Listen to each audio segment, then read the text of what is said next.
Welcome. In this video I will show you how to see the full name of your LENOVO Ideapad C340 laptop.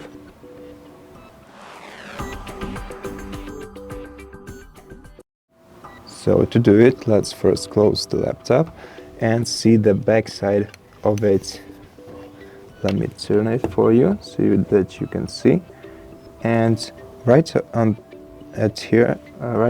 the top, you can see the LENOVO Ideapad C340 14 API, and that's the full model name of our laptop, and that's right where you check it. And that's it for this video.